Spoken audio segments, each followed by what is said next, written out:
Walk into a New York City restaurant in 1975 with a $5 bill in your wallet and your UN scraping by. You are dining. Not just eating. Dining. That $5 could get you a full Chinese dinner in Chinatown with change left over. A burger and beer at a midtown pub. A slice of pizza. A Coke. And still enough for subway fare home. Today, $5 barely covers a coffee at Starbucks. But in 1970s New York, when the city was broke and dangerous and falling apart, food was one thing you could still afford. Let's walk through what your money actually bought in the city's restaurants before everything changed. Don't forget to subscribe and leave a like. You won't regret it. Come with me. The average meal at a decent sit-down restaurant in 1970s NYC cost between $2 and $5. That was on fast food prices. That was real restaurants with tablecloths and waiters and menus. At the lower end, you could get a full meal at an automat or diner for under $2. At the higher end, spending $5 meant treating yourself to something special. Fancy restaurants existed. Sure, places like the Four Seasons or Lutes where expense account executives dropped $20 or more per person. But most New Yorkers never went there. They ate at neighborhood joints where $5 was plenty. Chinatown offered the best value in the city. Walk into any restaurant on Mott Street or Pell Street with $1.03 in UD. Get a full dinner, egg rolls, wonton soup, sweet and sour pork, fried rice, tea. Portions were generous, enough for leftovers. Chop suey and chow mein, those Americanized Chinese dishes, dominated menus. Most New Yorkers had never tasted authentic Chinese food. They wanted what they knew, and restaurants delivered it cheaply. A dinner for two in Chinatown, with drinks, rarely topped $10. Going to Chinatown wasn't exotic adventure dining. It was where you went when money was tight, but you still wanted to eat out. Pizza slices were everywhere and dirt cheap. A plain slice cost 35 to 50 cents, depending on neighborhood. 2 slices and a Coke was lunch for under $1. Whole buys ran $3 to $5. Pizza in the 1970s was simpler than today. Thin crust, tomato sauce, mozzarella, maybe pepperoni, if you felt fancy. No artisanal crusts or gourmet toppings. Just pizza that tasted like pizza, sold by guys who'd been making it the same way for decades. Ray's, original Ray's, famous Ray's. Every neighborhood had a Ray's, and they all claimed to be the original. Diners were everywhere and operated 24 hours. The classic Greek diner with endless menus featuring everything from pancakes to pot roast. Breakfast any time of day. Coffee refills until your hands shook. A full breakfast, eggs, bacon, toast, hash browns, and coffee cost $2.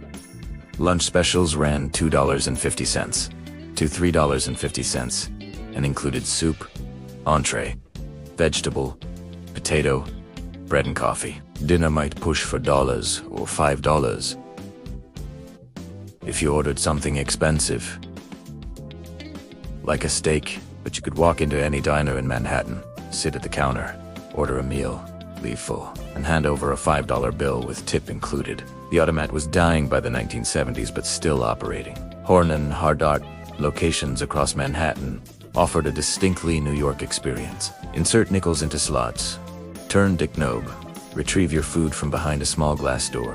Mac and cheese, baked beans, pie. Nothing cost more than $1. You could eat a full meal for $2. The automat represented efficiency and democracy. Rich and poor ate the same mac and cheese from the same little glass boxers. No waiters, no tipping, no judgment, just food and lots of it. Italian restaurants in Greenwich Village and Little Italy served enormous portions at working-class prices. A plate of spaghetti with meatballs cost $3. Chicken parmigiana with pasta and salad, $4.5. Veal piccata, the fancy option, maybe $6. These weren't tourist traps. They were neighborhood places where families went on Sundays after church. Red chicard tablecloths, bottles of Chianti hanging from the ceiling, waiters who'd worked there for decades. The food was heavy, rich, covered in sauce. You left full, maybe too full, and happy. Steakhouses represented New York dining culture, but they were expensive even by 1970s standards. A decent steak at a place like Smith & Walensky or Keenis ran $8, $2.12. That was a lot of money when the average worker made maybe $1.50 per week. But cheaper steakhouses existed. Neighborhood spots where a sirloin with baked potato and salad cost $5 to $6. The meat was UN-aged and fancy. It was just steak, cooked correctly, served with minimal fuss. Delis offered another cheap option. A pastrami on rye at Katz's, or the Carnegie Deli cost $2.50 to $3.50. These weren't dainty sandwiches. They were mountains of meat piled so high you could unfit them in your mouth without unhinging your jaw. One sandwich could be 2 meals if you had restraint, which most people didn't. The delis were loud, crowded, brusque. Waiters yelled. Customers yelled back. You ordered, you ate, you left. But the sandwiches were legendary and reasonably priced. Bars and pubs served food that was better than it had any right to be. A burger and fries cost $2 to $3. Add a beer for another $1. These weren't gastropubs with craft cocktails and farm-to-table ingredients. They were dark bars with sticky floors where construction workers drank at lunch and office workers drank after work. The food was secondary but substantial. Burgers, wings, fried fish sandwiches. Nothing fancy, everything filling. Fast food was just arriving in force during the 1970s. McDonald's, Burger King, Wendy's expanded across the city. A Big Mac cost 65 cents in 1970. By 1975, maybe 80 cents, a full meal with fries and drink ran $1.50 to $2.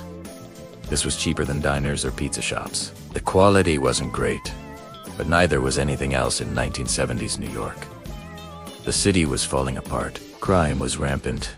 Garbage piled up during strikes. Fast food fit the era perfectly. Quick, cheap, convenient, forgettable. Coffee shops, different from the artisanal third-wave places that would come later, dotted every block. They served coffee for a quarter, refills free.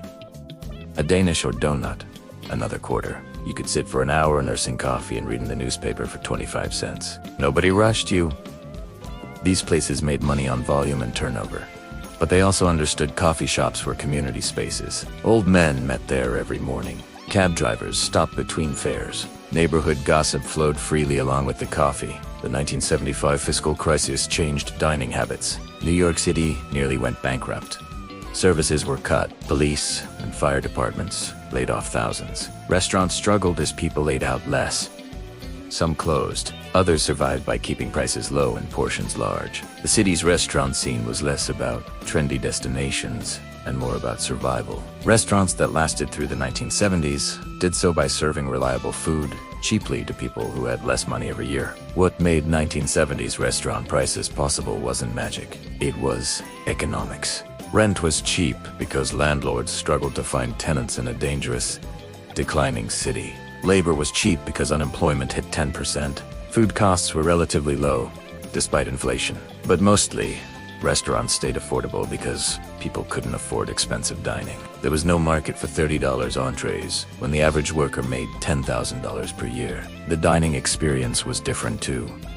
No reservations at most places. You walked in, waited for a table if necessary, ordered from limited menus. No dietary restrictions were acknowledged. Vegetarian meant you ate the side vegetables and kept quiet. Service was brusque, sometimes rude. Waiters didn't introduce themselves or recite specials or ask how everything was tasting. They took your order, brought your food, collected payment.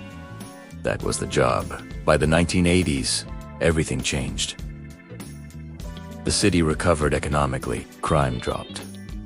Rents increased. Restaurants got fancier and more expensive. The cheap diners closed or got converted to expensive bistros. Chinatown stayed affordable longer, but eventually succumbed to rising costs. The New York where $5 bought a real meal disappeared, along with the dangerous, exciting, half-broken city that had made such prices necessary. Looking at 1970s restaurant prices reveals something beyond nostalgia. It shows a completely different economic reality. When a full meal cost $3 and the subway was 35 cents and a movie was $2.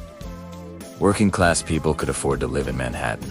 They could go out to dinner, take the subway, see a movie, all for under $10. Today, that same evening would cost $100 or more. The prices didn't just increase with inflation. They increased faster than wages, pricing out the people who'd made 1970s New York what it was. If this story made you think, hit the like button and subscribe. There's a lot more coming.